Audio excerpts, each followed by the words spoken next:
कमाल है, मनुष्य भी क्या बना है।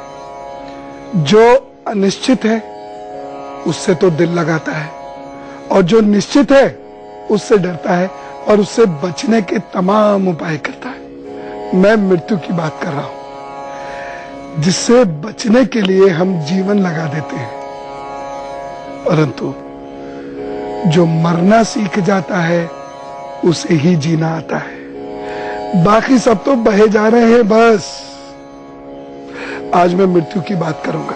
मृत्यु क्या है, कैसे आती है, कैसे रोकी जा सकती है, क्या कोई मरने के बाद जीवित हो सकता है? मृत संजीवनी विद्या क्या है? इन सब बातों को समझिए, सच को समझिए। मेरे पास ये गरुड़ पुराण है। ये वही पुराण है जो डर और अंधविश्वास का मारा हुआ है। इसका इतना विशद ज्ञान है जो हमारे डर और हमारे अंधविश्वास की भेंट चढ़ गया। परंतु जीवन कैसे जिया जाए, मृत्यु कैसे होती है, मृत्यु के बाद क्या होता है, ये इसी में लिखा हुआ है। लेकिन हम इससे डरते हैं क्योंकि ये अंधविश्वास हमारे यहां फैल गया कि गरुड़ पुराण पढ़ने से घर में कोई मर जाता है। और ये क्यों हुआ है? क्योंकि मृत्यु के बाद, किसी व्यक्ति की मृत्यु के बाद परिवार में 13 दिन तक शोक रहता है। उन दिनों गरुड़ पुराण के भिन्न भिन्न अध्याय पढ़े जाते हैं, जिसमें व्यक्ति के जीवन, मृत्यु और मृत्यु के बाद के जीवन से जुड़ी। व्यक्ति की मृत्यु के बाद परिवार में 13 दिन तक शोक रहता है। उन दिनों गरुड़ पुराण के भिन्न भिन्न अध्याय पढ़े जाते हैं, जिसमें व्यक्ति के जीवन, मृत्यु और मृत्यु के बाद के जीवन से जुड़ी हुई बातें। बस सिर्फ ये इस शास्त्र की गलती ये हुई कि ये मृत्यु के बाद पढ़ा जाता है, और हमारे यहाँ अंधविश्वास फैल गया कि गरुड़ पुराण पढ़ने से मृत्यु हो जाती है। कभी कभी वास्तव में दुख होता है कि ऋषियों की महान संस्कृति से पुष्पित पल्लवित हुआ भारत अंधविश्वास की भेंट चढ़ जाता है। इतना विशाल वृहद ज्ञान, विज्ञान हमारे द्वारा अंधविश्वास की भेंट चढ़ा दिया जाता है, और उससे क्या होता है, हमारे भारत के ज्ञान की, विज्ञान की जग हसाई होती है। ये पाप हम लोग बहुत करते हैं। कोई भी शास्त्र अशुभ हो ही नहीं सकता। गरुड़ पुराण वैष्णव संप्रदाय से संबंधित है और सनातन धर्म में मृत्यु के बाद सद्गति प्रदान करने वाला माना जाता है। इसीलिए सनातन हिंदू धर्म में मृत्यु के बाद गरुड़ पुराण सुनने का प्रावधान है। इस पुराण के अधिष्ठात देव भगवान विष्णु हैं। इस पुराण को 2 भागों में रखकर देखना चाहिए। पहले भाग में विष्णु भक्ति और उपासना की विधियों का उल्लेख है। दूसरे भाग में प्रेत कल्प का विस्तार से वर्णन करते हुए विभिन्न नरकों में जीव के पड़ने का वृत्तांत है। इसमें मरने के बाद मनुष्य की क्या गति होती है, उसका किस प्रकार की योनियों में जन्म होता है, प्रेत योनि से मुक्ति कैसे पाई जा सकती है, श्राद्ध और पितृ कर्म किस तरह से करने चाहिए, तथा नरकों के भयानक दुखों से कैसे मोक्ष प्राप्त किया जा सकता है आदि का विस्तार पूर्वक वर्णन है। इसके अतिरिक्त इसमें आयुर्वेद, नीतिसार आदि विषयों के वर्णन के साथ मृत जीव के अंतिम समय में किए जाने वाले कृत्यों का विस्तार से निरूपण किया गया है। आत्मज्ञान का विवेचन भी इसका मुख्य विषय है। गरुड़ पुराण के आरंभ में मनु से सृष्टि की उत्पत्ति, ध्रुव चरित्र और 12 आदित्यों की कथा प्राप्त होती है। उसके उपरांत सूर्य और चंद्र ग्रहों के मंत्र, शिव पार्वती मंत्र, इंद्र से संबंधित मंत्र, सरस्वती के मंत्र और 9 शक्तियों के विषय में विस्तार से बताया गया है। मेरे हिसाब से कोई भी मृत्यु अकाल नहीं होती। अकाल कैसे हो जाएगी? जब काल आया ही नहीं तो आप मर कैसे जाएंगे? जीवन की आयु को 3 भागों में सामान्यतः व्यक्त किया गया है: अल्पायु, मध्यम आयु और दीर्घायु। यानी कोई कम जीवित होता है अल्पायु होता है, कोई 60-70 तक जीवित रहता है, मध्यम है, कोई इससे ज्यादा रहता है, तो दीर्घायु है। क्या आप ये जान सकते हैं कि इस शरीर में कितने दिन जीवित रहना है?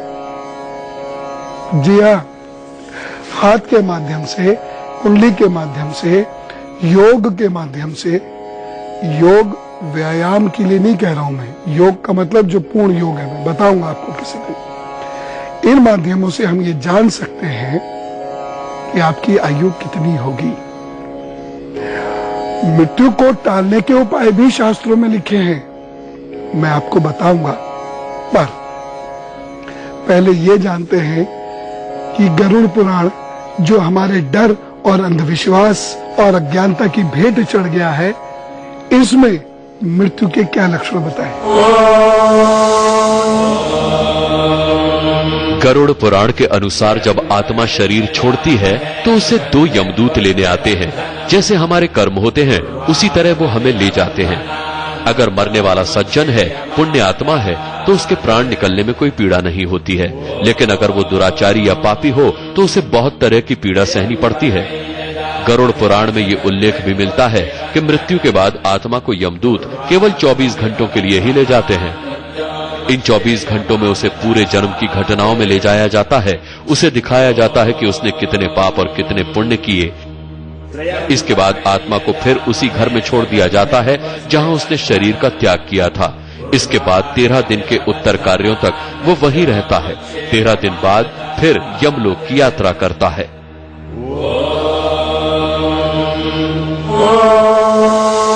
क्या होती है मृत्यु? जीवन ना होना, सांस ना होना, शरीर में हरकत ना होना, हृदय की धड़कन ना चलना, यही होती है मृत्यु। ये तो मृत्यु नहीं है, ये तो मृत्यु के लक्षण है। मृत्यु होने के बाद ये होता है। मृत्यु क्या है? मृत्यु क्या है? शरीर पंचभूतों से बना है और जब इसमें आत्मा आती है तो चेतना का संचार होता है, अन्यथा ये निर्जीव रहता है। जैसे स्टिल बेबी का पैदा होना, यानी मरे हुए बच्चे का पैदा होना। सांस के अलावा उस बच्चे में सब कुछ है। जब ये आत्मा शरीर को छोड़ जाती है तो पंचभूत निर्जीव हो जाता है, अर्थात शरीर में आत्मा हुए बिना शरीर जीवित नहीं कहलाया जा सकता। अब ये आत्मा क्या है? प्राण है, सांस है, हृदय की धड़कन है, या कुछ और है? सुनिए गौर से। हम सभी परमात्मा का हिस्सा हैं। इसे आप परम चेतना भी कह सकते हैं। ये अनंत है। इसका एक छोटा सा हिस्सा पंचभूत से बने शरीर में प्रवेश करता है। इससे शरीर अविनाशी आत्मा से जुड़ जाता है, परंतु ये ऐसे कार्य नहीं कर सकता क्योंकि आत्मा को शरीर से जुड़ने के लिए, यानी आत्मा को शरीर से क्रिया करने के लिए वायु चाहिए और इंद्रियां चाहिए, और इन दोनों की युति को प्राण कहते हैं। इसका मतलब है वायु और इंद्रियों की युति को प्राण कहते हैं। प्राण से ही शरीर संचालित होता है। अब देखिए, लगे हाथ आपको आपकी अनेकों बीमारियों का कारण भी मिल गया। जब आपकी इंद्रियों में वायु का गतिरोध होगा तो शरीर के कोई अंग की ऊर्जा कम हो जाएगी, या हम कहें शरीर का फला अंग कमजोर हो जाएगा, या कहें कि शरीर के उस अंग का प्राण कमजोर हो गया। हमारे बड़े बुजुर्ग इस बारे में जानते थे। जब शरीर का कोई हिस्सा निस्तेज हो जाता था, काम करना बंद करता था, तो वो बुजुर्ग कहते थे इसकी हवा निकल गई है, इसके प्राण निकल गए हैं। जैसे पैर काम नहीं कर रहा तो पैर के प्राण निकल गए हैं। जैसे फालिस के लिए, जैसे किसी के फर्ज कीजिए बाएं हाथ पे फालिस गिरा, अब उसका हाथ काम नहीं कर रहा, तो बुजुर्ग कहते थे बाएं हाथ की वायु निकल गई है। तो मैं आपको ये भी बताना चाहता हूं कि हमारे पास अद्भुत ज्ञान है, लेकिन चूंकि वो बहुत पुराना है और उसकी शब्दावली बहुत अलग है अद्यतन या आधुनिक शब्दावली से, इसलिए हमें लगता है कि हम कोरी बकवास कर रहे हैं, जबकि ऐसा नहीं है। लौट फेर कर बात एवं सिद्धांत वही मानने पड़ेंगे आधुनिक विज्ञान को भी। अब देखिए, आंख और वायु का गतिरोध उत्पन्न हो जाए तो देखने की क्षमता कम हो जाएगी, वहीं यह वायु पूर्ववत रहे तो शक्ति बढ़ती चली जाएगी। यानी ध्यान व श्वास प्रश्वास क्रियाओं से हम अपनी इंद्रियों को मजबूत बना सकते हैं। तो प्राण का अर्थ इंद्रियों व वायु का मेल होता है। अब ये वायु क्या है? ये वायु 5 प्रकार की होती है। वायु के 5 प्रकारों में प्राण, अपान, समान, उदान और 5वां व्यान शामिल है। आत्मा बुद्ध स्थान से परमात्मा से जुड़ी रहती है तथा प्राण नाम से परम प्राण से जुड़े रहते हैं। जब ये प्राण वायु और इंद्रियों का संबंध पूर्णतः टूट जाता है, या ये कहें कि हमारा भौतिक शरीर जब प्राण को धारण नहीं कर पाता तो प्राण निकल जाते हैं, या वायु फिर वापस नहीं आती, जिससे हमारे शरीर के हिस्से बाल और नाखूनों को छोड़कर कोई अंग काम नहीं कर पाते। और इसी को आधुनिक विज्ञान कहता है कि मृत्यु हो गई, लेकिन मृत्यु हुई नहीं है। आप अभी जीवित हैं और पुनः प्राण भी पा सकते हैं। बोलिए भारत माता की जय। अब आपको मृत्यु टालने के उपाय बताता हूं। यद्यपि मेरी सोच है कि मृत्यु जीवन का सबसे बड़ा उत्सव है। मृत्यु ही मंजिल है जीवन की। यह एक ट्रांसफर है, क्योंकि हमारा यहाँ का काल पूरा हो गया, परंतु यदि इसका भाव पक्ष देखें तो हमारे जाने से अन्य लोगों को दुख होता है, अतः वे हमें जाने नहीं देना चाहते, और हम भी तो माया में उलझे हुए हैं, तो हम भी जाना कहाँ चाहते हैं।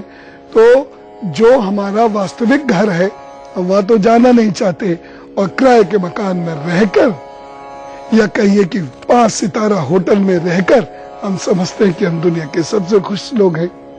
खैर, फिर भी अब एक पक्ष है तो मजबूत, यानी भाव पक्ष है तो मजबूत, तो मृत्यु को टालने के ये उपाय कारगर सिद्ध होते हैं।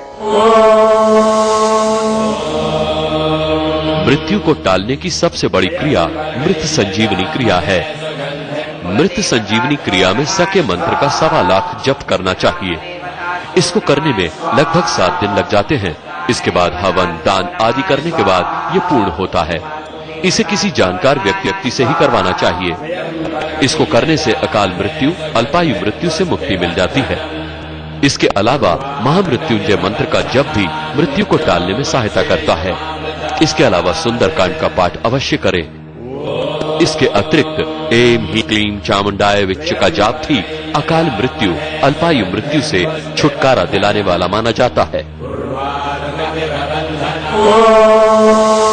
अब एक खास बात, मृत्यु का होना या प्राणों का जाना एक ही बात है, और उसके क्या लक्षण हैं ये भी आप जानते हैं। पर प्राण जाने के 10 मिनट बाद तक आत्मा शरीर को नहीं छोड़ती, और इसे मेडिकल साइंस भी आजकल स्वीकारता है। और मेडिकल साइंस कहता है यदि 10 मिनट के भीतर किसी व्यक्ति को हम एक निश्चित विधि से सांस चलाने में या हृदय चलाने में मदद करें तो वह पुनः जीवित हो सकता है। लगभग 60% सफलता आधुनिक साइंस ने हासिल की है, और इसी को चिकित्सक कहते हैं CPR। मेडिकल साइंस मानता है कि मौत के कई घंटे बाद भी इंसान को फिर से जीवित किया जा सकता है। ऐसे एक नहीं हजारों उदाहरण हैं जब मृत व्यक्ति दोबारा जिंदा हो गया।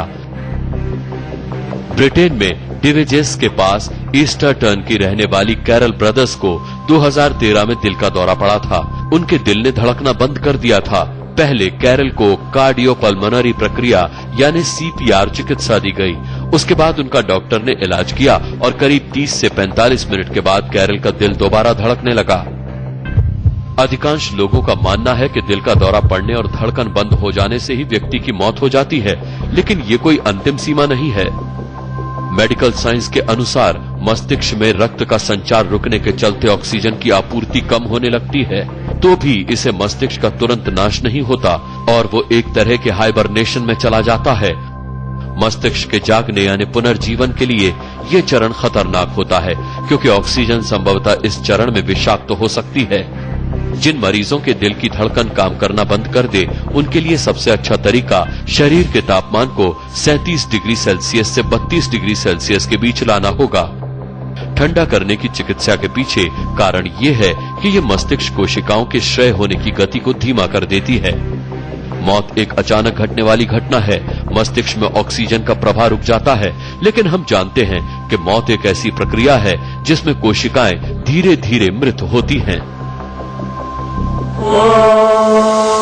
इन उपायों से आप वापस इस लोक में आ सकते हैं। देखिए, मृत्यु टाली तो जा सकती है, लेकिन मृत्यु होना तय है, इसे समाप्त नहीं किया जा सकता, क्योंकि हमारे सेल धीरे धीरे क्षय होते ही हैं। ये जो पंचभूत से बना हुआ शरीर है, ये धीरे धीरे क्षय होता है, कमजोर होता जाएगा, क्योंकि ये भौतिक है। ये आत्मा की तरह अजर अमर नहीं है। आत्मा हमेशा एक ही जैसी ऊर्जा में रहेगी, लेकिन शरीर रह नहीं सकता। जो भी कुछ पृथ्वी पर है, वह एक निश्चित आयु के बाद धीरे धीरे क्षय होता हुआ समाप्त होगा ही होगा। इसलिए मृत्यु से डरो मत, स्वागत करो। मोक्ष का मतलब होता है जन्म और मृत्यु के क्रम से छुटकारा।